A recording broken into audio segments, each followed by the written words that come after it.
Hello and welcome to episode 4 of Mic Drop, the podcast where we could just kind of talk about whatever we want, what's bothering us, what's with us in the music industry, and also special editions because today is St. Patrick's Day.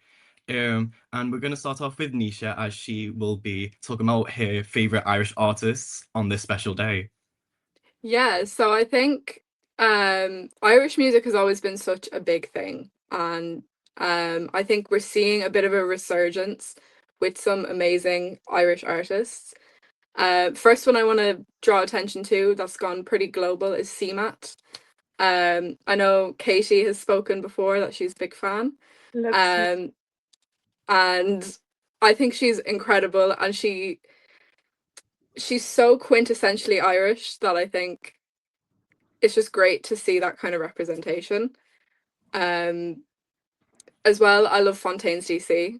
I think they've definitely blown up and gone huge. I remember I saw them live in Manchester, and I think the amount of people, like even a not Irish audience, I think that was like so just special. And then someone I've mentioned before on the podcast, Death to Ricky.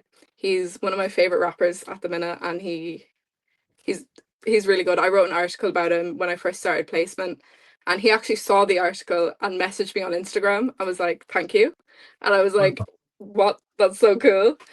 Another rapper I really like is Khaki Kid. He had some kind of TikTok hits, and I think he's definitely a great sort of Irish artist. Um, and then sort of thinking historically, I mean, Enya is an incredible artist, and the fact she's Irish is just she's incredible. Thin Lizzy are a big favorite of mine. I think Phil Lynott, the lead singer, he was such an incredible activist, an incredible man, and an incredibly proud Irish man. But I think Irish music is just it holds a special place in my heart, and I'll be talking about it forever. But I thought I'd kind of do a little spotlight on it today because of the day that's in it, St. Patrick's Day. Yeah, and that's kind of like a recurring theme that we've had in this podcast is talking about not just like your typical British and American artists, is also exploring these other like countries and just what music they have. And also over the past couple of years, they've really came to a spotlight. So, Katie, are there any Irish artists that you specifically listen to?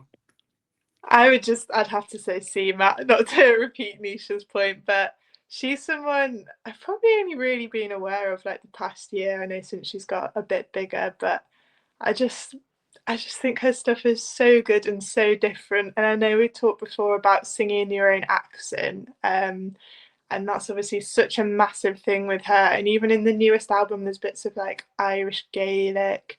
And I love the fact that she's got this mix of like some will just be normal love songs, and then that album's got those really like powerful lines about dads killing themselves and things like during tough times in Ireland. And I just think it's crazy how she mixes these like big parts of Irish politics into some quite mainstream songs. And I think that's a really powerful thing to do. And I think she's a woman with a lot of power behind her, and I really respect that.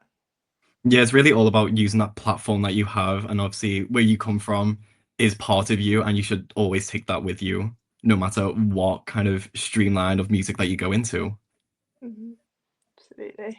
And I think it's great as well, her personality, because she has such a strong personality, and I think she's a hilarious person, and her personality shines through in her music as well, which I love that. Definitely. Yeah, with is there any like Nisha specifically, is there any that like kind of resonate with you, any like specific Irish artists or songs that Oh, well, see, Fontaine's DC, they have a song called Bloomsday, which is a holiday in Ireland, on June 16th, which is my birthday. So that song specifically, it really sticks out to me because I'm like, that's my birthday. I love it. I really like Inhaler as well. The lead singer of Inhaler is Bono's son, from U2. And I think Inhaler to me, they remind me of like being in school because me and my friends, we love them so much. And they have a song called These Are the Days. And that song is just such a friendship song. And that just reminds me of me and my friends from school. And We saw them live a few times together, and it was just great. Yeah, and for like audience members and like myself, I don't know much about Irish culture or Irish music as a whole. Like, who would you recommend for like those who want to learn more? Because obviously you talked about like an Irish holiday. I had no idea about. Yeah. Who would I recommend? I suppose it kind of just depends on what kind of music you enjoy. So for like kind of an indie rock fan, I'd definitely say Fontaines, but I feel like most indie rock fans already know Fontaines. Yeah, Um, and I think a really Irish song from them is I Love You. If you actually kind of look at the lyrics, because a lot of people see that as kind of a romance song, and it can be because if you interpret it that way. But when you get down to it, it's kind of a reflection that I feel a lot is that as an Irish person, you love Ireland so much, but you just can't, you're disconnected from it. And as an Irish person living in the UK who loves Ireland, but also I couldn't live here, it's kind of like I feel that one a lot. Rap wise, I would just recommend Death to Ricky because he's a favorite of mine anyway.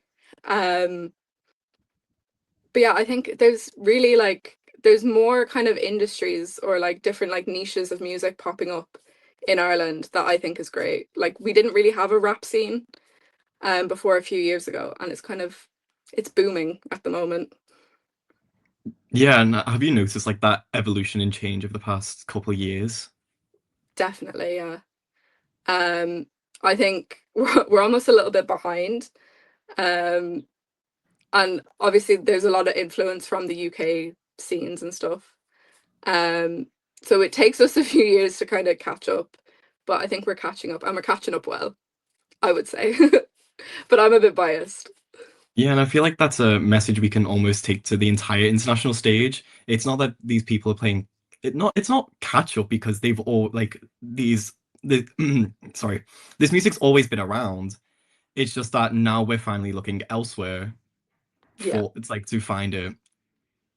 And like Yeah, now the Katie, spotlight's on it. don't Oh, worry. Yeah. sorry. No, don't worry. Sorry.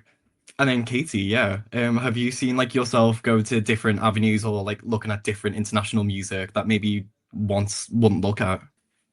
I'd say definitely. I do think, to be honest, sticking with Ireland. So I moved to Liverpool like 5 years ago, which obviously not Ireland, but as close as you can be in the UK. Yeah. Um, and I knew absolutely nothing about Irish culture before I moved here, like literally nothing.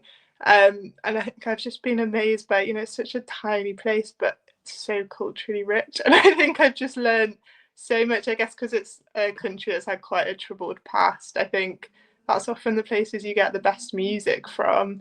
And I've just been amazed by that. I've been listening to all kinds of things that I wouldn't have heard of 5 years ago, and it's just changed my whole outlook on music, really.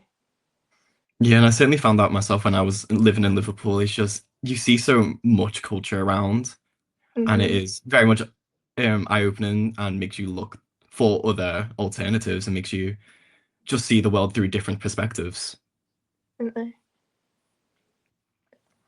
So we obviously Nisha gave some recommendations on Irish artists, but there's also I wanted to talk about a new way where people can find artists through tiny desk concerts.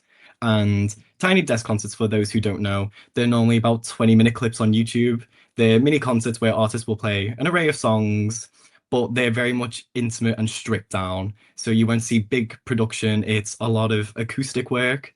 And for artists who use a lot of production, like they still appear like Tame Impala and Pink Panthers.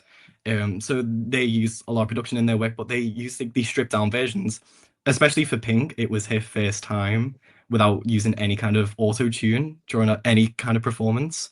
So I think it's really cool to see them in that spotlight, but also to showcase new artists because they've had over 1,000 episode like Tiny Desk concerts, which I think is absolutely insane. Are there have you guys seen Tiny Desk concerts before? And yeah.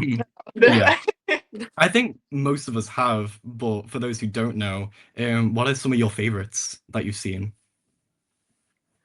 I would say for me, I'd probably two kind of jump out. One would be Sabrina Carpenter, just because I didn't think she'd be very good on Tiny Desk. Like, I really thought, because she's such a performer and she's such, to me, like a big stadium, big gig kind of girl.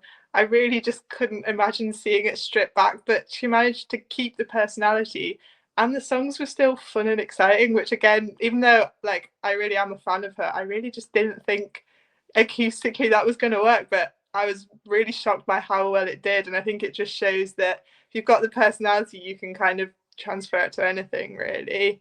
I'd also say Billie Eilish, just because I mean I didn't have any doubts that she'd be good on that, because it's just her voice, like it works with anything. But I think in the other way, that kind of was the perfect setting for her. Like it just gave her the chance to show off what she can do, really. So I think they're what stuck with me. Yeah, and I really noticed that personality shine through when watching the concerts because when you see an artist on stage, they are just performing. It's almost a different version to what they actually may be. Whereas in these stripped down, intimate environment, you do see a different side to them. Definitely. Nisha, what are your favorites? So there's one that I can almost see it in my head, but I can't remember what the artist is called. But it was a very moving one, but I genuinely for the life of me cannot recall, because it's one of those artists where you know the song, but you didn't know who made it. That Yeah. it was that for me. And I just can't think of the name right now. I think if I'm correct, Mac Miller has one. Yes, he does. Um yeah, he does. And Yeah. I love Mac Miller so much. Like I have a tattoo for Mac Miller. Like he has my heart, and I think oh, I just love him. I love his one, and and that one I can't remember right now, but I will try and find it after this because I thought it was very cool and very cool, but I can't think of it right now.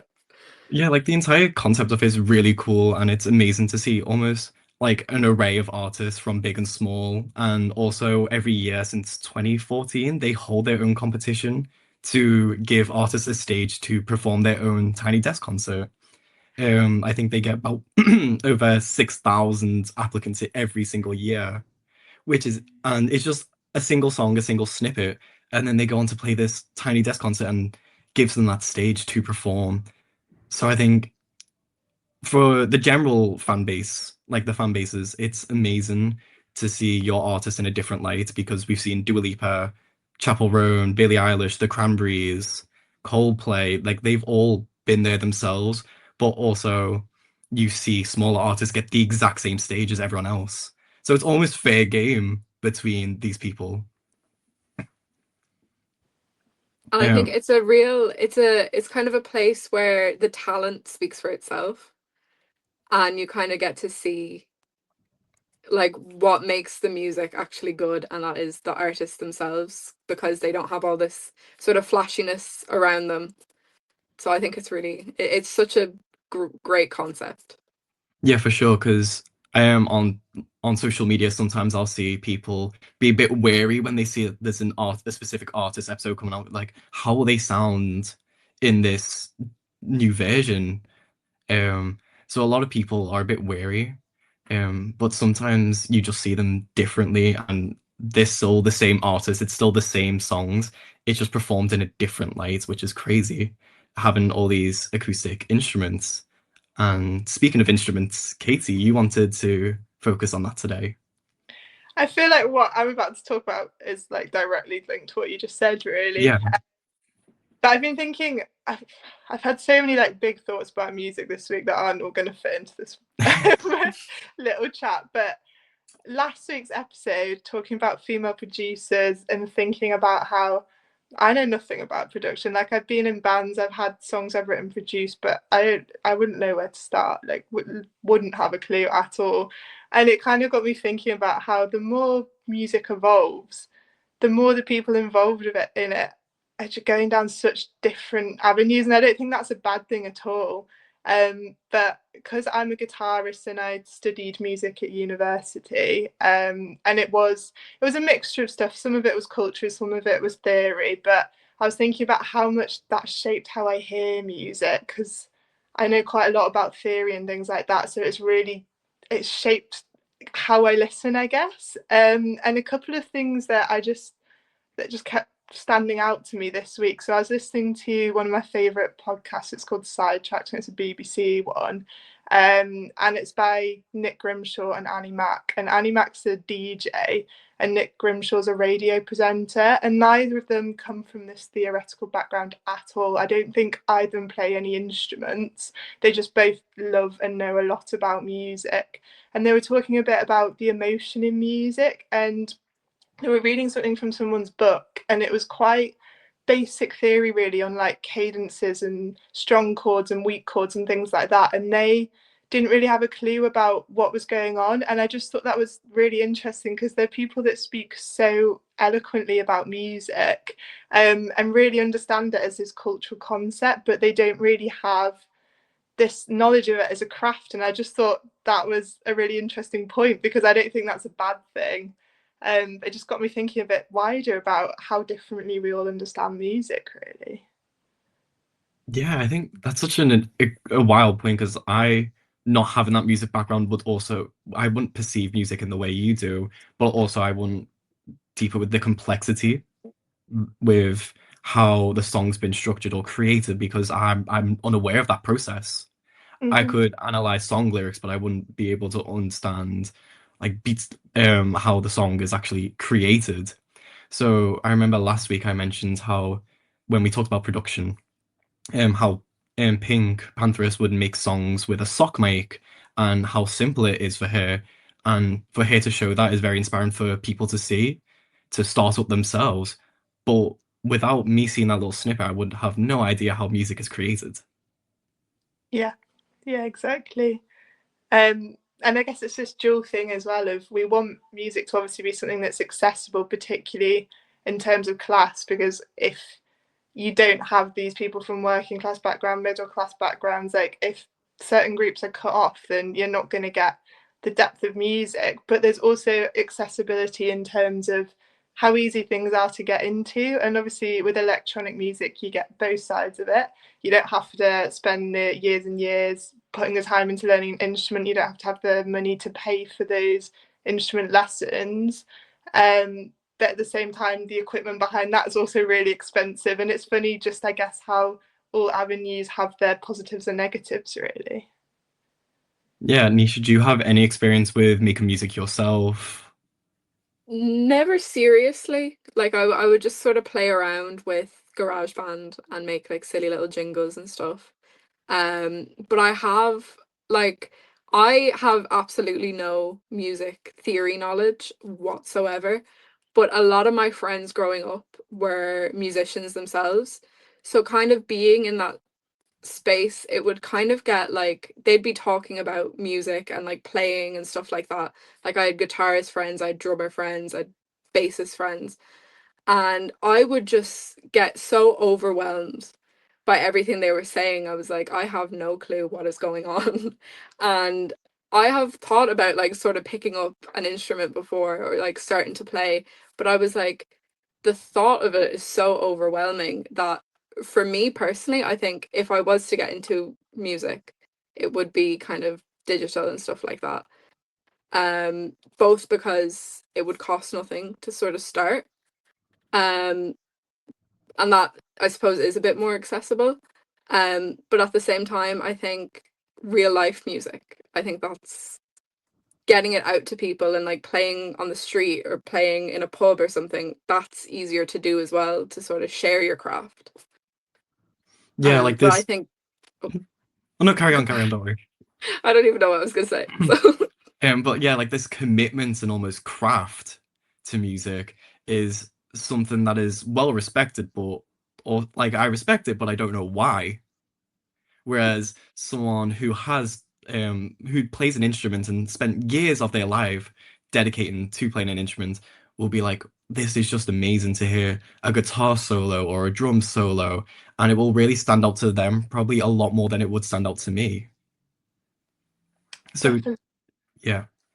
So Casey, like with that kind of perception, um, I forgot what I was gonna ask. Like, how would you view like the craftsmanship? Like, I don't know, like how do you perceive songs, I guess, because that was obviously different for everyone, but more specifically when it comes to instruments. I think that I do. I really like music that I think this is actually maybe changing a bit as I get older, but definitely when I was younger, music that I thought was hard was more what I enjoyed. And I think now, like being more into artists like Sabrina Carpenter, like CMAT, who I think are really, really good musicians in totally different ways. Um, they've got so much to say and so much fun, but that I used to not be interested in that kind of stuff at all. And I just think it's interesting how that changes because I still have a really big like respect for difficult music. And I think one thing that got me thinking about this week as well is I don't know if either of you two have heard about the Timothy Chalamet comments, which I think have just Yes. blown up the internet a bit. If anyone doesn't know about that, he basically made a comment about how ballet and opera are dying arts and about how he wouldn't want to be involved in something that no one cares about. Um, and it got me thinking of, I guess I personally wouldn't want something, and I don't think playing instruments for everyone, and I think you should have access to music whether that's for you or not. But it got me thinking about how I wouldn't want a craft like that to die, and I wouldn't want hardworking music to die either. I think that there should be big respect for people that have spent years and years perfecting their craft. Um, and that's something that's really important. I know something I've thought about in the past is people talk a lot about accessibility to music, which is a really important thing. But when we think about things like maths, like other subjects we learn in school, there's this kind of attitude that it's something you work hard at. Like, not everyone's going to be good at it. Some people are more naturally talented. But either way, you work hard at it, and that's how you're good, and that's how you end up being successful in it. And I think it's interesting because music's so culturally important as well as a craft in itself. It's interesting this kind of play off between it being something that you really work hard at, something that you have to commit your whole life to succeed in, but at the same time it's so important to communities and it's important that everyone's involved in music. And I think it's just that interplay for me that I was just thinking about this week. Yeah, and especially my thought came to concerts when artists at the end will shout out the band. Most recently, I noticed I think Rosalia started her tour last night, and she had a live orchestra in like for her performance, and I think just almost shedding that spotlight on people who have dedicated so much time to maybe just the instrument, but they won't be might not be a big star like Rosalia or Sabrina Carpenter because their music's different, but it's something they've still dedicated their life and are able to support others with. Yeah, definitely. Um, well, I think that's a nice wrap for our discussion for today. I hope you guys enjoyed our episode of Mic Drop, episode 4, Paddy's Day special. And obviously, we have Nisha and Katie, who are amazing writers on Music News Blitz. So head over to our website, and if you want to see more of me, you can check out the social media at Music News Blitz. Thank you so much, and bye bye. Bye.